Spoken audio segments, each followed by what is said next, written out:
नमस्कार दोस्तों। क्या आप तैयार हैं एक ऐसे पॉलिटिकल थ्रिलर के बारे में जानने के लिए जिसमें पावर, पॉलिटिक्स और कंस्पिरेसी का धमाकेदार मिक्स है। आर्टिकल 370 का एब्रोगेशन और जम्मू कश्मीर की कहानी। कहानी के हर ट्विस्ट आपको हैरा कर देने वाला है। Watch till the end. और अगर आपको ये पसंद आए तो हमारे चैनल को सब्सक्राइब करना ना भूलें। देश को रिलीजियस लाइन पर डिवाइड किया गया था। सभी स्टेट्स ने भारत के साथ मिलने का फैसला किया, बस जम्मू कश्मीर ने नहीं। जम्मू कश्मीर की पॉपुलेशन ज्यादातर मुस्लिम थी, पर राजा महाराजा हरि सिंह हिंदू थे। नेहरू तब तक जम्मू कश्मीर के भारत में ज्वाइन होने को एक्सेप्टेंस नहीं देना चाहते थे जब तक महाराजा हरि सिंह अपना स्टेट टेन्योर नेहरू के दोस्त शेख अब्दुल्लाह के हाथों में ना दें। इसी दौरान पाकिस्तान ने अपनी आर्मी और ट्रिबल्स के साथ जम्मू कश्मीर पर हमला किया।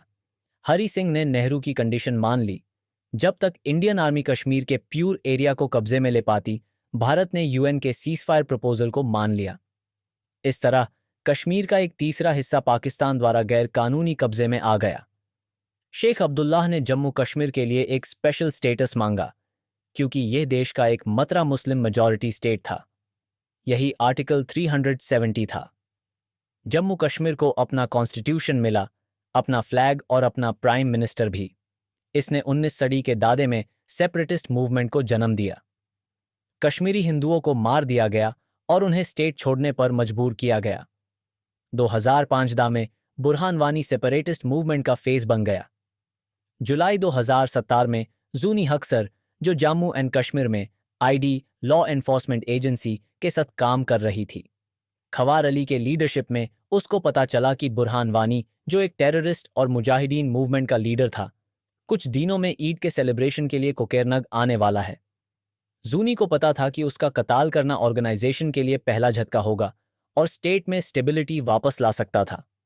लेकिन खवार अली का तरीका कुछ अलग था और उसने जूनी को जल्दबाजी में कोई कदम उठाने से मना किया। खवार ने कहा कि उसने पहले भी इफेक्टिव बैक चैनल्स के माध्यम से सब कुछ संभाला है और इस बार भी वही करना चाहता था। लेकिन जूनी इस बार अपने दिल की सुनने को तैयार थी। डेप्यूटी कमांडेंट सीआरपीएफ यश चौहान के साथ जूनी ने उस घर पर छापा मारा जहां उसने बुरहान के होने का शक था। जूनी के लिए यह लादाय पर्सनल थी।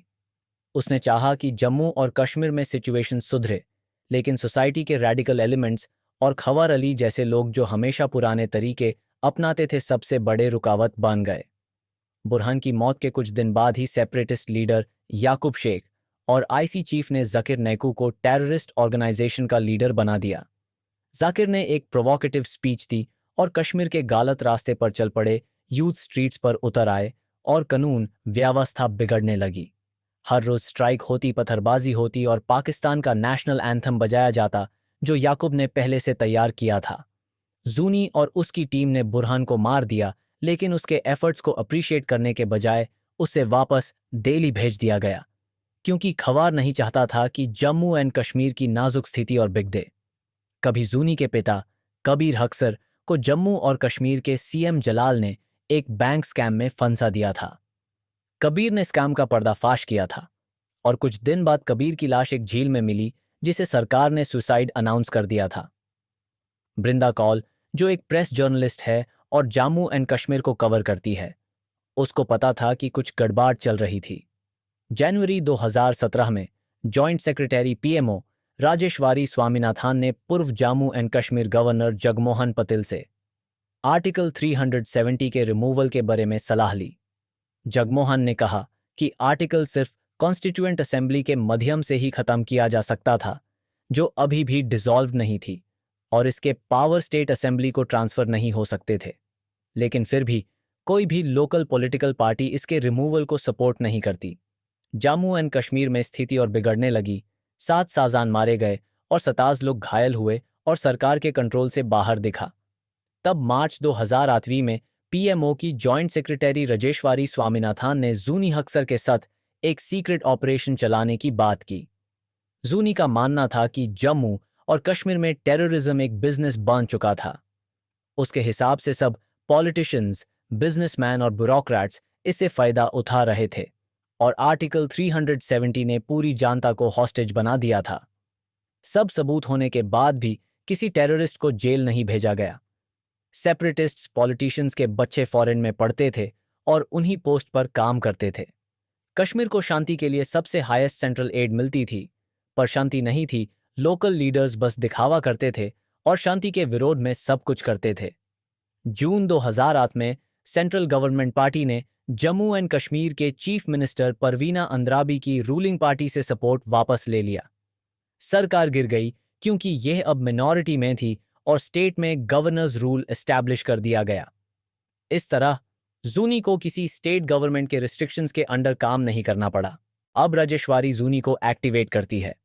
उसकी टीम में शामिल है गौरंग सेंगुप्ता जो एक फाइनेंशियल क्राइम्स एक्सपर्ट है, Ashish Mattoo additional SP Jammu and Kashmir police, Anuradha Patnaik जो साइबर सिक्योरिटी एक्सपर्ट है, और यश। पहले जूनी ने इन टेररिस्ट एक्टिविटीज के सबसे बड़े फाइनेंशियल सपोर्टर को ढूंढने का प्लान बनाया। उसने शामशर अब्दाली नाम के आदमी के बारे में जाना जो एक ड्राई फ्रूट डीलर था और पहले खावर के लिए डबल इन्फॉर्मेंट बनने के लिए तैयार हो गया था। खावर हमेशा यह मानता था कि अब्दाली उसका एसेट था, लेकिन असल में यह उल्टा था। अब्दाली ही असल में जिब्रिल था। अब्दाली का काम था ब्लैक मार्केट में ड्राई फ्रूट्स बेचकर पैसे उठाना और उन्हें टेररिस्ट ऑर्गेनाइजेशंस तक पहुंचाना। जूनी खावर पर दबाव बनाती है कि वो अब्दाली को छोड़ दे। जूनी खबर पर गुस्सा करती है कि वो जानबूझकर या गलती से हर ब्रेक थ्रू के रास्ते में रुकावट बन रहा है। एनआईए की टीम अब्दाली को ढूंढ निकालती है और यूज अरेस्ट कर लेती है। जब वो ललितपुरा गांव से निकाल रहे होते हैं तो 200 पथारबाज उनका रास्ता रोक लेते हैं, लेकिन यश अब्दाली को करबोनेट पर बिठाकर भीड़ को पीछे हटने पर मजबूर कर देता है। अब्दाली को श्रीनगर में एनआईए के एचक्यू में रखा जाता है। फॉर्मर चीफ मिनिस्टर सलाहुद्दीन जलाल और current chief minister Parveena Andrabi ने एक कोalition बनाने का फैसला किया, और सेंट्रल गवर्नमेंट को पता था कि अगर यह अलायंस एक बार फिर बन गया तो उनका कश्मीर में स्टेबिलिटी वापस लेने का प्लान खराब हो जाएगा। इसलिए स्टेट में प्रेसिडेंट्स रूल एस्टैब्लिश किया गया ताकि उन दोनों कश्मीरी लीडर्स को गवर्नमेंट बनाने से रोका जा सके, और इस स्टेप के भी अपने असर हुए। अब्दाली को दिल्ली लाया गया एक मेडिकल एम्बुलेंस के माध्यम से, क्योंकि राजेश्वरी को यह लगता था कि उसे जम्मू कश्मीर में रखना सेफ नहीं होगा। 14 फरवरी 2019 को एक लड़का अदिलदार, जो खावर आली के स्पेशल रिक्वेस्ट पर जेल से रिलीज किया गया था, उसने एक सीआरपीएफ वन में बॉम्ब ब्लास्ट किया और अपनी जान दे दी। यश चौहान, जो उस वन में बैठा था, उसने अपनी जान खो दी, और जूनी ने अपने करीबी दोस्त और एक ऐसे कॉन्फिडेंट को खो दिया जो हर स्टेप पर उसका साथ देता था। एनआईए ने याकूब शेख को अरेस्ट किया, लेकिन उसने भारत सरकार का मजाक उड़ाते हुए कहा कि वो पकड़ से बाहर है। जूनी ने उसे जान से मारने की धमकी दी और पता लगाया कि इस प्लान को जाकिर नायकू ने अंजाम दिया था। आरडीएक्स कथुआ टनल से आया था। आदिल को इस मिशन के लिए छोड़ा गया था। खावर को इसके होने की जानकारी नहीं थी और जाकिर नायकू ने पूरे हाल का फायदा उठाया। जूनी खावर पर बहुत गुस्सा हो गई और उसने उसे सस्पेंड कर दिया, क्योंकि अब जूनी उसके साथ और काम नहीं करना चाहती थी और नहीं चाहती थी कि खावर उसके ऑपरेशंस में रुकावट बने। आर्टिकल 370 को खत्म करने की बेसिक प्रॉब्लम यह थी कि इसे सिर्फ जम्मू कश्मीर की कॉन्स्टिट्यूएंट असेंबली द्वारा बदला जा सकता था, जो थे 3-7 सतहें डिसॉल्व हो गई थी। इसलिए ऐसी असेंबली के बिना पार्लियामेंट कुछ नहीं कर सकती थी। लेकिन राजेश्वरी की टीम ने कानून में एक लूपहोल ढूंढ निकाला और उन्हें पता चला कि सब क्लॉज डी सबसे छुपा हुआ था। डाउट तब उठा जब राजेश्वरी की लीगल टीम ने यह जांच किया कि इस आर्टिकल को कॉन्स्टिट्यूएंट असेंबली के डिसॉल्व होने के बाद भी अमेंड किया गया था। इंडियन कॉन्स्टिट्यूशन के आर्टिकल 367 में यह लिखा गया था कि प्रेसिडेंट को किसी भी आर्टिकल का इंटरप्रिटेशन करने का अधिकार है, और इसलिए तब कॉन्स्टिट्यूएंट असेंबली के पावर स्टेट लेजिस्लेटिव असेंबली को दे दिए गए थे। अपने पावर का इस्तेमाल करते हुए लेजिस्लेटिव असेंबली ने कुछ बदलाव किए और फिर क्लॉज डी को पब्लिक आई से छुपा दिया गया, ताकि सबको यह लगता रहे कि आर्टिकल 370 को खत्म नहीं किया जा सकता। जूनी और उसके साथी वसीम ने Jammu and Kashmir secretariat library में ओरिजिनल डॉक्यूमेंट ढूंढ लिया और उन्होंने इसे पीएमओ को भेज दिया। जूनी और वसीम पर रास्ते में अटैक किया गया, लेकिन उन्हें निकालने में सफलता मिली।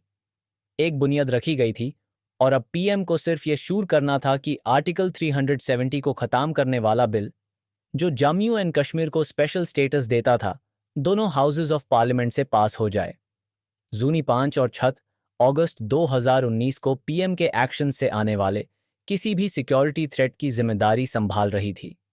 उसने देश को सामने आने वाले सभी एक्सटर्नल और इंटरनल सिक्योरिटी थ्रेट्स का एक डिटेल्ड असेसमेंट तैयार किया। खवार जूनी से नाराज था और अपनी जंकरी आईएससी को दे दिया और उन्हें समझ आया कि भारत 5 अगस्त को कुछ बड़ा प्लान कर रहा है, पाकिस्तान पर अटैक भी शामिल है। सब सेपरेटिस्ट लीडर्स और पॉलिटिकल लीडर्स को जेल या घर पर गिरफ्तार किया गया ताकि डेट के करीब उन्हें रखना आसान हो। बृंदा को पता था कि सेंटर आर्टिकल 370 को खत्म करने वाला है। वो लाइव एयर पर जाने वाली थी, लेकिन पीएमओ ने इंडस वाटर ट्रीटी से लेकर याकूब शेख के हैंगिंग तक का कुछ कॉन्ट्रडिक्टरी रिपोर्ट्स चालू किया। इसने बृंदा को इतना डाउटफुल कर दिया कि उसने अपना प्रोग्राम कैंसिल कर दिया।